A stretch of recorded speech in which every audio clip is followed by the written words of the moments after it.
अस्सलामुअलैकुम रहमतुल्लाह। मैं उम्मीद इरफान खालिद डिस्ट्रिक्ट राजनपुर से PQNK फार्मिंग पर खुशामदीद। इस वक्त हम अपने फील्ड में मौजूद हैं जहां हम PQNK या पायदार कुदरती निज़ाम काश्तकारी के तहत बगैर किसी फर्टिलाइज़र, बगैर किसी केमिकल के काश्तकारी करते हैं। तो ये एक ऐसा तरीका काश्तकारी है जिसके ऊपर हम जो है वो अपने अखराजात जो होते हैं, एग्रीकल्चर के अखराजात हैं, उसको कम से कम कर सकते हैं।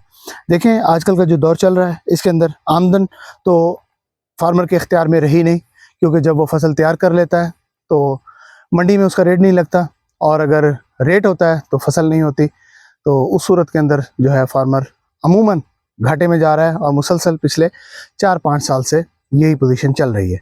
तो इसके अंदर ज़रूरत इस बात की है कि हम अपने अखराजात को कंट्रोल करें, मैनेज करें, और इसके अलावा जो अपनी फार्मिंग है उसको मैनेज करके चलें। एक जो ज़मीन अल्लाह ताला ने हमें दी है, तो ज़मीन कभी भी इनकार नहीं करती कि आप इसके अंदर एक से ज़्यादा फसलें काश्त ना करें। आप एक ही वक्त के अंदर इस ज़मीन के ऊपर कई फसलें काश्त कर सकते हैं, लेकिन शर्त यह है कि आपकी मैनेजमेंट अच्छी होनी चाहिए। आप अपने आँख कान खुले रखें, तो तब जाके हम इसके अंदर से अच्छा फ़ायदा उठा सकते हैं। इस वक्त मेरा जो फील्ड है, इस वक्त इसके अंदर अमरूद का बाग लगा हुआ है। अमरूद का बाग लगा हुआ है, ये जो है दोनों तरफ मेरे आप देख रहे हैं, तो ये तकरीबन 15 फीट का लाइन टू लाइन डिस्टेंस है, और प्लांट टू प्लांट जो फासला है इसका वो 5 फुट है। इसको हाई डेंसिटी कहते हैं। नॉर्मली आमतौर पर आप लोग जो फॉर्म पुराने बागात देखते हैं, तो उसके अंदर ऑन एन एवरेज जो है ना वो तकरीबन कोई 60-65 या 70-100 पौधा लगाया जाता है। यहाँ पर हमने जो पौधा लगाया हुआ है ये तकरीबन कोई 450 पौधा 1 एकड़ के अंदर इसके अंदर लगा हुआ है। 1.5 एकड़ का ये सब बाग है जिसके अंदर मजमूई तौर पे 750 प्लांट लगा हुआ है। कुछ मोर्टेलिटी हुई जिसको हमने रिप्लेस कर दिया, लेकिन स्पेस की बात की जाए, जगह की बात की जाए, तो जगह को यूटिलाइज किया आपने 750 पौधा इसके अंदर लगाया है। अब आप खुद अंदाज़ा कर लें कि हमने जो है ना वो 5 एकड़ या 7 एकड़ का जो बाग है उसको हमने श्रिंक करके 1.5 एकड़ के ऊपर कर दिया। तो अगर अब मैं इसकी अच्छी मैनेजमेंट नहीं करूँगा तो ज़ाहिर बात है ये जो बाग है मेरा ये झाड़ी बन जाएगा। तो इस वक्त ये देखें, प्लांट ने आपस में जुड़ना शुरू कर दिया है। ये देखें, दोनों प्लांट्स आपस में जुड़ गए। तो इस वक्त ये फ्रूटिंग लेना शुरू कर दिया इसने। ये देखें, तो ये फ्रूट इस वक्त लगना शुरू हो गया। तो इस फ्रूटिंग को जब हम हार्वेस्ट कर देंगे, हार्वेस्ट करने के बाद हम जो है ना इसकी प्रूनिंग कर देंगे, यानी कि इसकी कटिंग कर देंगे। कटिंग करने से ये फ़ायदा होगा हमें कि हम जो है ना वो इसको इसी जगह पे ऊपर हमने इसको रखना है। इसका कद हमने बहुत बड़ा नहीं होने देना, इसको झाड़ी नुमा पौधा रखेंगे और इसको दरख्त नहीं बनने देंगे। अगर हम नीचे की बात करें तो ये देखें, नीचे इसको किसी किस्म का कोई परचेज इनपुट नहीं लगा हुआ, लेकिन नीचे हमने इसको मल्च किया हुआ है। मल्च किससे किया हुआ है? ये जो पत्तों की बाकियात है, इसकी अपने पत्तों की बाकियात, उससे हमने इसको मल्च किया हुआ है। और अगर मल्च के नीचे की पोजीशन आपको दिखाऊं, ये देखें मिट्टी, तो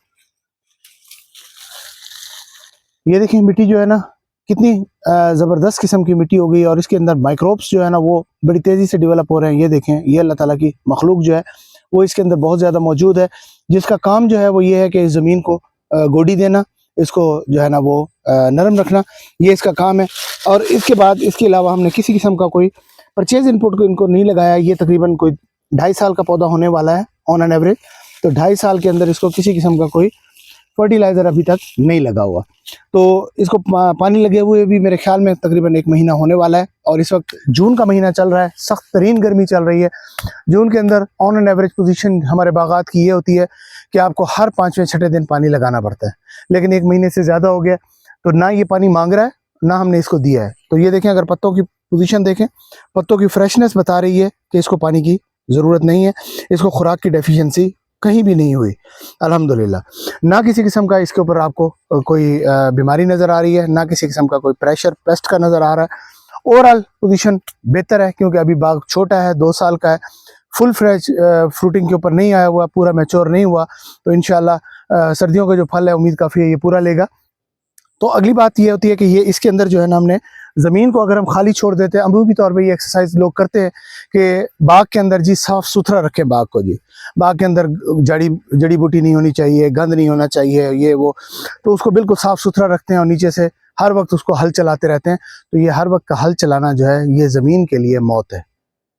ज़मीन के लिए ये मौत जो है वो आप खुद ख़रीद कर ज़मीन के हवाले ना करें, क्योंकि ज़मीन जो है बार बार जब आप उसको कल्टीवेट करते हैं तो उसके अंदर जो माइक्रोनिज़म है, जो अल्लाह ताला ने इसके अंदर बैक्टीरियाज पैदा किए हैं, जो अल्लाह ने इसके अंदर मखलूक पैदा की है, जिसका काम जो है वो ज़मीन के अंदर मौजूद ज़मीन के अंदर जो मौजूद माइक्रो न्यूट्रिएंट्स हैं उनको पौधे के लिए अवेलेबल फॉर्म के अंदर कन्वर्ट करना होता है, उसको हम खुद मार देते हैं अपने हाथ से, या उसको बार बार कल्टीवेशन करते हैं, या फिर यह है कि उसके ऊपर जो है ना हम पेस्टिसाइड वगैरह छिड़क देते हैं, जहरें छिड़क देते हैं, या फिर यह है कि उसको पानी में डबो देते हैं। तीनों सूरतों में हम उसका कत्लेआम करते हैं और वही कत्लेआम हमें खुद नहीं पता हम कितना नुकसान कर रहे हैं। तो इस वक्त इस फील्ड के अंदर हमने लूसन काश्त किया हुआ है। ये लूसन हमने जो है ना लास्ट ईयर नवंबर के अंदर हमने इसके अंदर काश्त किया था। नवंबर से आज जून है, तो ये तकरीबन हम इसके जो है ना वो 8 लौ वो ले चुके हैं। इस वक्त जो है ना गर्मियाँ शदीद शुरू हो चुकी हैं, तो डेफिनेट बात है शदीद गर्मियों के 2 महीने और शदीद सर्दियों का जो 1 से 1.5 महीना है उसके अंदर इसकी ग्रोथ रुकती है, ज़रा स्लो हो जाती है। तो उस सूरत के अंदर इस वक्त जून चल रहा है, इसकी ग्रोथ जो है ना वो कदरे स्लो हो गई है, लेकिन ये मरा नहीं है, ये मौजूद है और ये कंटिन्यू रहेगा इंशाल्लाह। हम इसकी अच्छी मैनेजमेंट से हम इसको 7-8 साल तक इस लूसन को चला सकते हैं। तो इसलिए बेहतरीन ऑप्शन ये है आपके पास कि आप बाग के अंदर जो है वो लूसन काश्त कर दें, और लूसन जो है वो 6-7 साल चलेगा। 6-7 साल के अंदर आपका बाग जो है मुकम्मल तौर पे मैच्योर हो चुका होगा और मुकम्मल तौर पे ऊपर फ्रूटिंग पर आ चुका होगा। कोई भी बाग हो तो 5-6 साल के ऊपर वो फुल जवान हो जाता है। तो इसलिए जो है ना इसके अंदर इंटरक्रॉपिंग करें। इस फील्ड के अंदर हमने जो इंटरक्रॉपिंग की हुई थी 3 फसलों की हुई थी। एक हमारे पास ये सौंफ था जिसको हमने हार्वेस्ट कर लिया। तो ये हमने इसके अंदर जो है ना ये जितने भी हमारे प्लांट्स से पौधे थे उसकी जो 7 लाइनें थी उन लाइनों के साथ हमने ये सौंफ का चोबा लगाया था। तो इस तरह से हमने ये सौंफ जो है ना इसमें से हार्वेस्ट कर लिया। लूसन जो है इसके 8 लौ ले चुके हैं। अभी ये इस वक्त आपके सामने पोजीशन है कि माशाल्लाह इस वक्त भी ये ग्रो कर रहा है, अच्छा ग्रो कर रहा है। और इसके अलावा फ्रूटिंग जो है ये पिछले साल हमने इसकी डोमेस्टिक फ्रूटिंग ले चुके हैं इस अमरूद से, और इस साल कदरे बेहतर है, उम्मीद काफ़ी है इंशाल्लाह इस साल हमें अच्छी फ्रूटिंग ये दे जाएगा। और नेक्स्ट ईयर इंशाल्लाह ये फुल फ्लैज मैच्योर हो जाएगा, फुल जवानी पे होगा और बहुत ही अच्छी फ्रूटिंग देगा। तो इस तरह से अच्छी मैनेजमेंट करके आप एक ज़मीन में कई फसलें हासिल कर सकते हैं। तो इन फसलों को किस तरतीब से लगाना चाहिए, कब कब लगाना चाहिए, इसके बारे में जो लोग इंटरेस्टेड हों कमेंट्स के अंदर पूछ सकते हैं मज़ीद तरीक़ाकार।